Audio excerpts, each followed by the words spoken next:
دوستو شروع کرتے ہیں آج کی کہانی۔ ہمارے کازن کی شادی تھی۔ میں بہت خوش تھی۔ ہم کتنی مدت بعد ملتان سے جام پور جا رہے تھے۔ اسی شادی میں میرے چچا زاد بھائی احمر کی شرکت بھی متوقع تھی۔ ہم بہن بھائی اس لیے بھی خوش تھے کہ شادی میں اور کزن سے بھی ملاقات ہو جائے گی جن سے ملے عرصہ ہو گیا تھا۔ جام پور آ کر سب سے پہلے جس سے ملے وہ احمر ہی تھا۔ بھیا کی تو باچھیں کھل گئیں۔ وہ دونوں دوست تھے اور ان کی آپس میں بہت بنتی تھی۔ جب ملتے نہال ہو جاتے اور فوراً سیر و تفریح کا پروگرام بنا لیتے تھے۔ شادی والے گھر میں تو رونقیں ہی ہوتی ہیں اور نو عمر لڑکے لڑکیوں کے لیے یہ تقریبات کشش رکھتی ہیں۔ اسی طرح کے موقعوں پر اکثر دل آباد اور آنکھیں شاد ہو جاتی ہیں۔ احمر بھی پہلے ہی دن ایک لڑکی سے جا ٹکرایا۔ وہ غصے میں بولی، دیکھ کر نہیں چلتے؟ آنکھیں بند رکھتے ہو کیا؟ آنکھیں تو ابھی کھلی ہیں اور کھلی کی کھلی رہ گئی ہیں۔ وہ غصے سے ہاتھ چھٹکتی آگے چل دی۔ اس کا دوست زبیر دیکھ رہا تھا۔ وہ قریب آ گیا اور احمر کے کان میں کہنے لگا، فرصت نظارہ کم ہے اور یہاں صورتیں قابل دید ہیں بہت۔ تب ہی احمر نے جواب دیا، صورتیں نہیں مگر ایک ہی صورت ہے۔ جانے کیا نام ہے اس کا؟ کون ہے؟ کہاں رہتی ہے؟ یہ صورت نہیں مورت لگتی ہے، اور یہ مورت بھی تمہاری کزن ہوتی ہے۔ کیا نام ہے اس کا؟ احمر نے پوچھا۔ اس کا نام صاحبہ ہے اور انکل عابد کی بیٹی ہے۔ کیا وہی لاہور والے؟ جی ہاں، وہی لاہور والے جن کا غصہ مشہور ہے۔ اور صاحبہ نے بھی تم کو غصے سے دیکھا تھا، سوچ لو اب بھی اچھی طرح۔ صاحبہ نے اسے غصے سے دیکھا ضرور تھا، لیکن یہ غصہ عارضی ثابت ہوا۔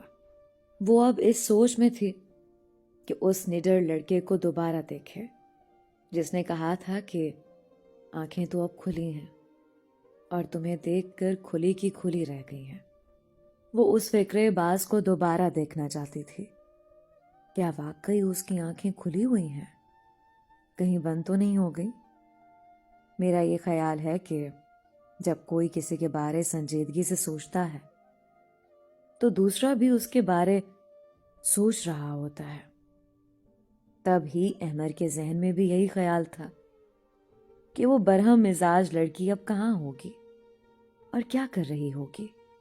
وہ باہر گیا، پھر اندر آیا اور دوبارہ باہر چلا گیا۔ تب ہی اس نے دیکھا وہ دروازے پر آئی ہے اور گھر سے باہر جھانک رہی ہے۔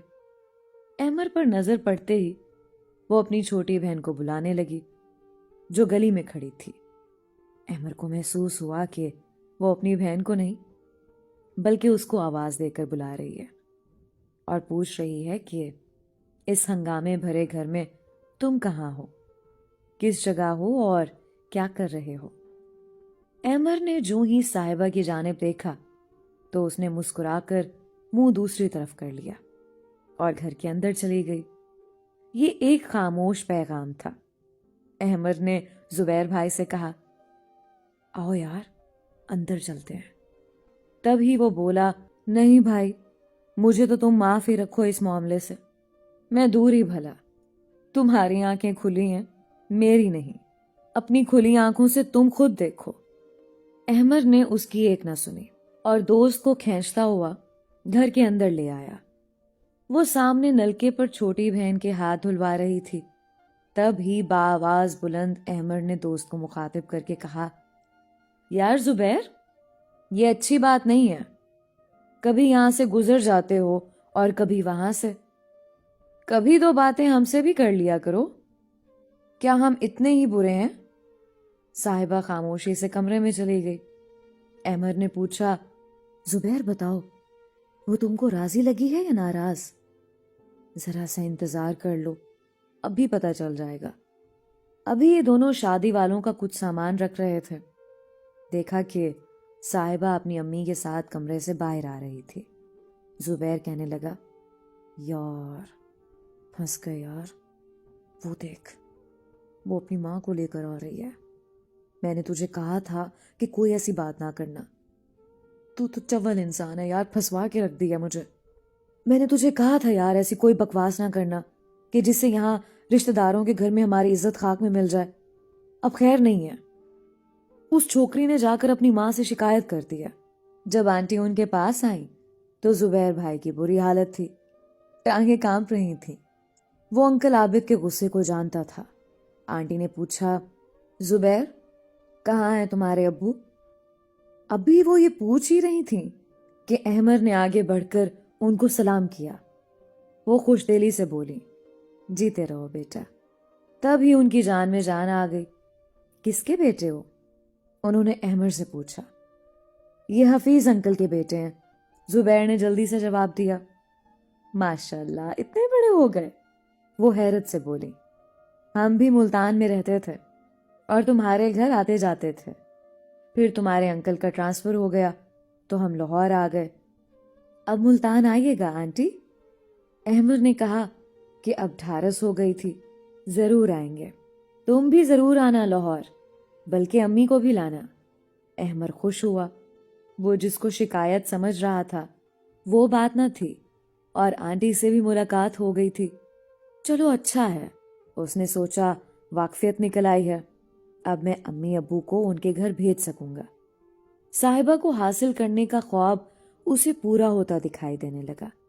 اگلی صبح ناشتہ مہمانوں تک پہنچانا احمد اور زبیر کے ذمہ تھا. یہ سب کو ناشتہ دے رہے تھے. تب ہی احمد کی ماموزاد عائشہ بولی, ان کو جانتے ہو؟ نہیں. اچھا ادھر آؤ, میں تعارف کرا دوں. یہ ہماری کزن صاحبہ ہیں, لاہور سے آئی ہیں, انکل عابد کی بیٹی ہیں. اس نے تعارف کرایا. عائشہ دلہے کی بہن تھی. یہ کہاں رہتی ہیں؟ احمد نے شرارت سے انجان بن کر پوچھا. اپنے گھر میں رہتی ہوں, صاحبہ نے برجستہ جواب دیا. سبھی لڑکیاں جو ناشتے کی میز پر موجود تھیں ہنس پڑی. احمد بھی کھسیانی ہنسی ہنسنے لگا. تب ہی آنٹی آ گئیں. بولی, احمد بیٹا, یہ لڑکیاں نہر پر جانا چاہتی ہیں. تم اور زبیر بڑی گاڑی چلانا جانتے ہو, ان کو لے جاؤ.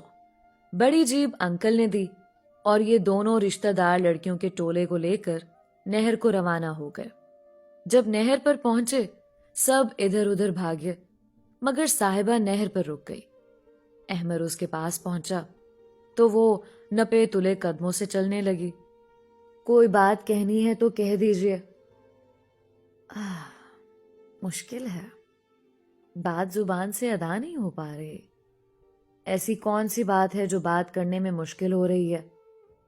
میں چاہتا ہوں کہ تعلیم مکمل کرنے کے بعد آپ کو شریک حیات بناؤں. ابھی احمد نے اسی قدر کہا تھا کہ زبیر نے پکارا, چلو آؤ, اور بھاگتے ہوئے نہر پر آ گئے. سامنے آموں کا باغ تھا. سبھی باغ میں چلے گئے, مگر احمد نے صاحبہ کو روک لیا اور پوچھا, کیا جواب ہے تمہارا؟ تم میرے جواب کا انتظار کرنا. اس نے جواب دیا اور باغ میں چلی گئی. مہندی والی رات سب لڑکیاں جھومر اور لڈی ڈال رہی تھیں, لیکن صاحبہ ایک جانب کھڑی تھی. وہ کسی سوچ میں گم تھی. تب ہی احمد اس کے پیچھے جا کر کھڑا ہوا اور منہ اس کے کان کے قریب کر کے بولا, مجھے جواب چاہیے. احمد کی آواز پر اس نے مڑ کر دیکھا اور گھبرا گئی. خدا کے لیے آپ یہاں سے چلے جائیے, کوئی دیکھ لے گا تو کیا کہے گا؟ احمد نہ ٹلا تو وہ مجبور ہو کر بولی, اچھا پلیز آپ اندر کمرے میں بیٹھیے, میں ابھی آتی ہوں. تھوڑی دیر بعد موقع ملتے ہی وہ آ گئی اور کہا, میں نے آپ کے سوال پر سوچا ہے.